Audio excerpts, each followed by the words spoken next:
Bharatiya Janata party गठबंधन ने इस पूरे चुनाव में 52% से अधिक वोट प्राप्त किए हैं, यानी 50+ वोट पर बीजेपी प्रदेश में इस पूरे उपचुनाव को प्रदेश भर में जीती है।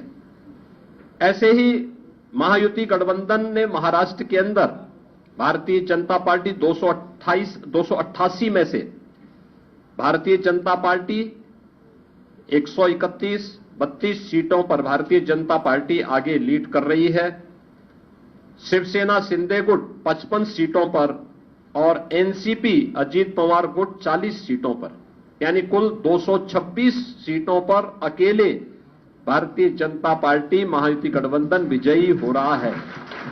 याद करिए, शिवसेना शिंदे गुट के पास 55 सीटें आ रही हैं और महाअगाड़ी गठबंधन, जो इंडी गठबंधन है अखिल भारतीय स्तर पर, यह मात्र 49 सीट जीत रही, 49 सीट से मात्र पर सीमित होकर के रह गई है। यानी देश की जनता नकारात्मक राजनीति को, बांटने वाली राजनीति को पूरी तरह खारिज कर चुकी है। और इसीलिए हम कह रहे हैं कि बटेंगे तो कटेंगे, एक रहेंगे तो सेफ रहेंगे।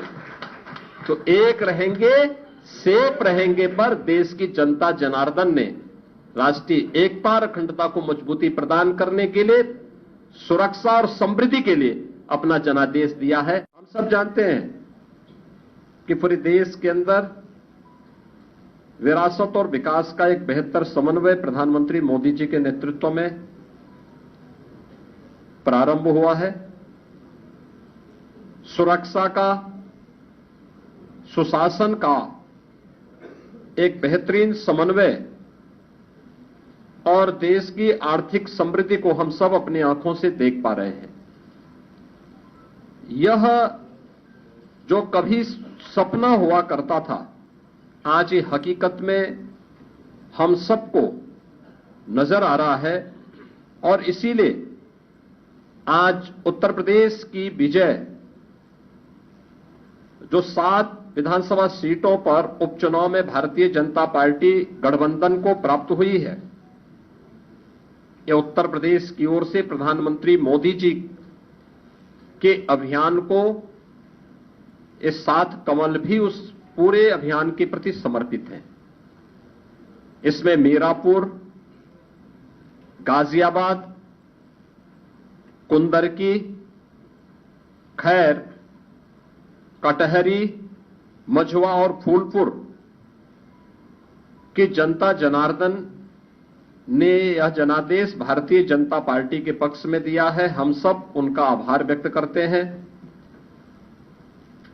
ये चीजें दिखाती हैं कि प्रधानमंत्री मोदी जी के संकल्पों को जनता जनार्दन का पूरा आशीर्वाद प्राप्त है।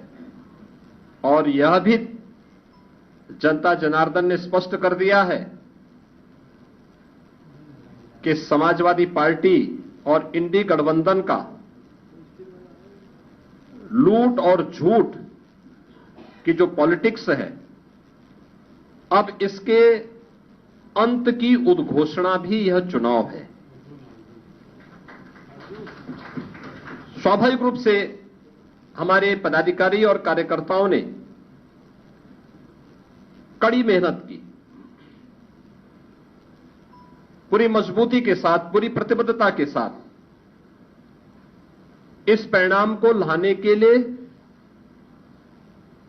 पूरी प्रतिबद्धता से लग करके इस अभियान को एक नई ऊंचाई तक पहुंचाया।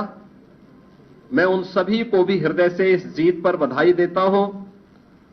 जनता जनार्दन का मैं पूरी विनम्रता के साथ अभिवादन भी करता हूं।